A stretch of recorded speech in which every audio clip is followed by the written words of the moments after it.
Don't swear. Don't joke. Don't listen to certain types of music. Don't be seen in pubs, nightclubs, dark alleys.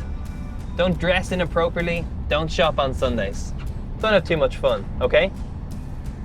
With a misleading list like this, you could think that Christianity is more about what we don't do rather than what we can become. And you could be forgiven for thinking that Christians are just boring or spend most of their time just trying to follow a bunch of rules. But if you were to read a full gospel, I don't think you would say that Jesus was boring or that he acted as some sort of a rule enforcer. He was more concerned about people understanding the fullness of life, and so any Christian who gets this should reflect it. However, truth be told, our society actually really values rules. Like, take away the rules of the road and the motorways would be mayhem. Take away the rules from the local zoo and you'll be afraid to leave your house. Heck, take the rules away from school and it would be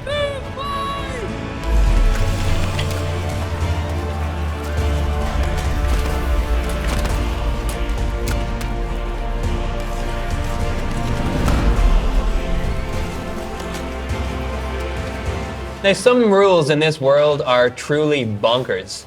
In Florida, USA, it's illegal to pass wind in a public place after 6 p.m. on Thursdays. In Japan, it's illegal to be overweight, the same country that brought us sumo wrestling. Only a registered electrician can change a light bulb in Victoria, Australia. And in Ireland, apparently a free man of Dublin City is allowed to graze livestock on public greenery, which our own U2's Bono took full advantage of in the year 2000.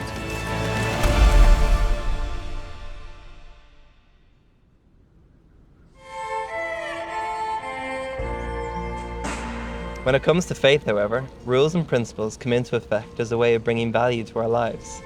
Earlier we were chatting about the Sabbath, that one day a week in which we're asked not to work.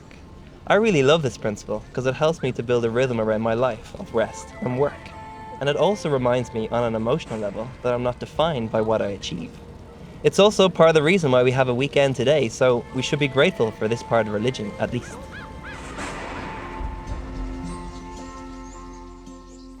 The problem when rules become the sole focus of Christianity is the type of person it produces, like hypocrites, judgmental types, or people who struggle with a superiority complex.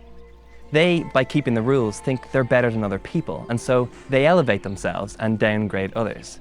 What's interesting is that this was one of the things that Jesus was quick to speak against, and as he often loved to do, he told a parable about it to hammer home his point. In this story, there was a tax collector and a religious leader that found themselves side by side praying in a temple not unlike this one.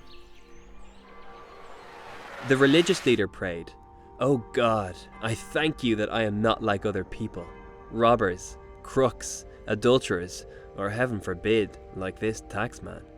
I fast twice a week and tithe on all of my income." The tax collector prayed, "God, give mercy, forgive me, a sinner." Jesus' response puts the whole thing in perspective. He elevates the heartfelt response of the tax collector, who recognized his mistakes and looked to God for forgiveness. But Jesus strongly warned the religious leader by saying, "If you walk around with your nose in the air, you're going to end up flat on your face."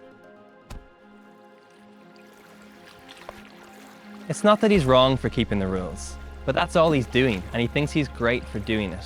He became proud and hateful towards others. He thinks God owes him, or that he's entitled above everyone else.